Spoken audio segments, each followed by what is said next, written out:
Hi guys, welcome back to my channel. It's been a while, but I thought this was a really interesting experience that I wanted to share with you guys, because maybe if you're just starting out in freelance, this might happen to you and you may not know how to approach the situation. So if you're interested in all things freelance, post-production, everything on the back end of creating videos, subscribe to my channel, give this video a like, and let's get into this topic. I find a lot of my new clients on Upwork.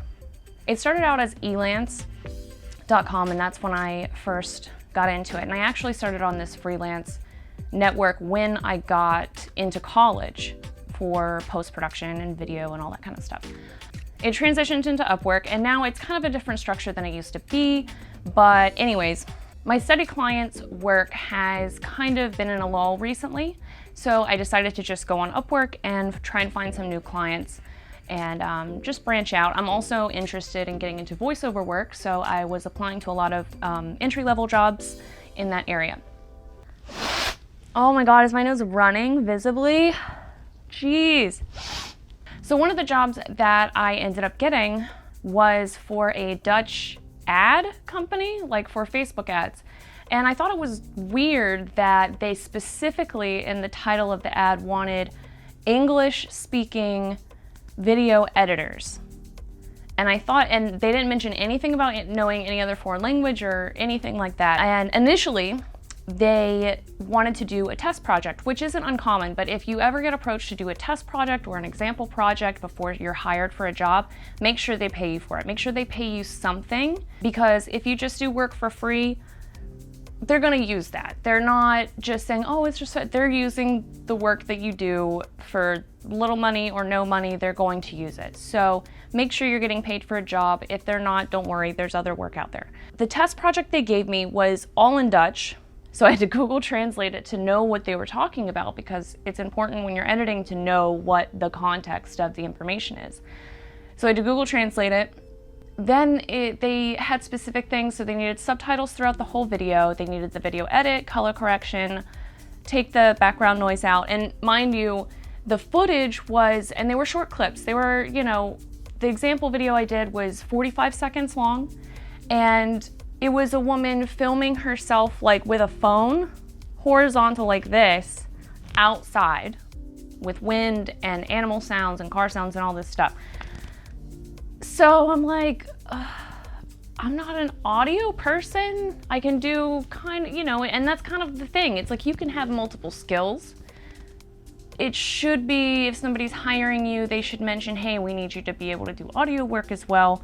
And if you don't have it, be like, listen, I can do minimal noise reduction in the background, but I can't do mixing and you know, all the crazy technical stuff.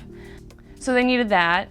Then, and the examples they gave in the test project, they were very minimal, very basic. The most complicated graphics were the subtitles. And like maybe they had like a little like funny thing or something in the beginning, but the example for the test project was very like emoji-like, very quick, YouTube-y like kind of ad. For the final job, they mentioned, it was mentioned in the original offer that they were going to pay $30 per video. So that's per video.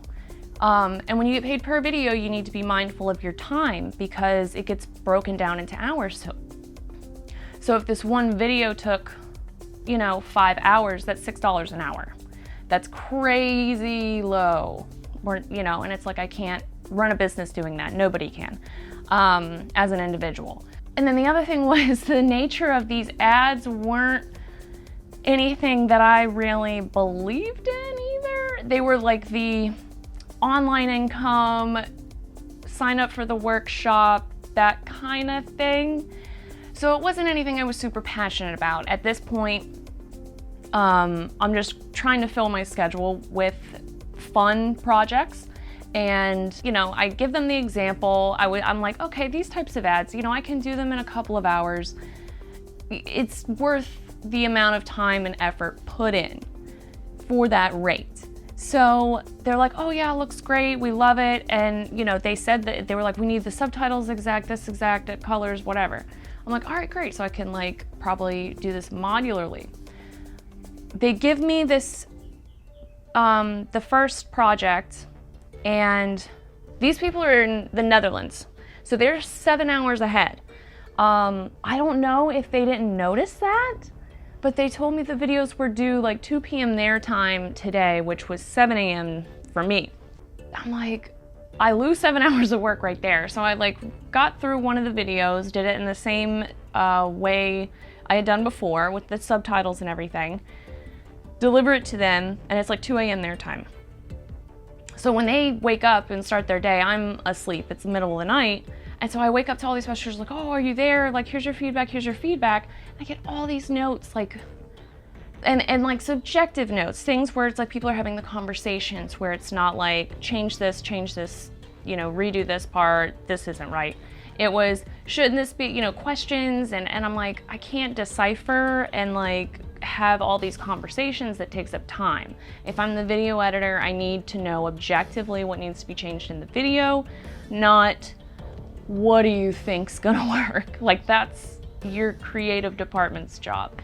So I immediately, like, and this morning I had gotten up super early. I couldn't sleep anyway, so I got up early and I was gonna wrap up the second video, and they were like, oh, this isn't the quality we wanted. This is, you know, this needs to look more expensive. This is supposed to be high end. And I'm thinking, your online scammy workshop is high end and they need it to look super fancy. So I'm like, this isn't really for me. And so I messaged them back. I'm like, hey, you know, I'm behind 7 hours. There's the language barrier. I don't think I can deliver the quality of work you need in the time allotted. And so they come back, they're like, oh, the time difference doesn't matter. We just need the quality. But still, it was just like $30 per video. And the amount of notes, I'm thinking, they're gonna have another round. And I'm probably gonna put in 6 hours per like 1 to 2 minute video for $30. That's like $5 an hour. And I'm like, that's not gonna cut it. You know, and so that was the first contract. It wasn't even finished. So I was like, listen, you know, feel free to end the contract, give it to somebody else, it's totally fine. But that's kind of like the best approach to it. And years ago, when I was first starting out, I would have freaked out. I would have like stopped my day to like cold sweat, anxiety, like, oh my God, you know, like, freaking out because I'm like, oh, I didn't, you know, meet their expectations. But sometimes that happens, and sometimes people just want more and they want to pay less. And there's people out there that can deliver that at that level. But at that time, you know, at this time right now, I'm looking for more creative work that I enjoy doing, and not so much this operational advertising type of thing.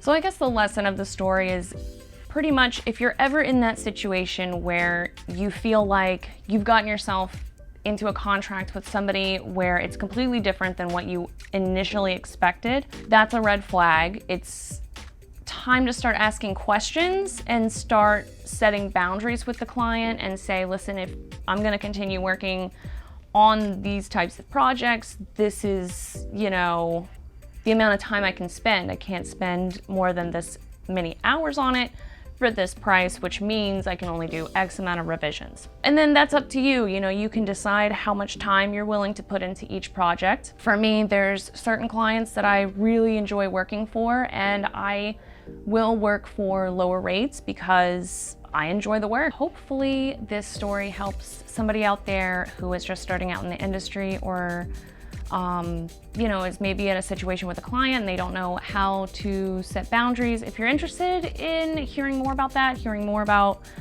other like funny, crazy client stories, like, feel free to subscribe, like, comment, let me know what you're interested in hearing about. And yeah, I'll catch you guys next time. Bye.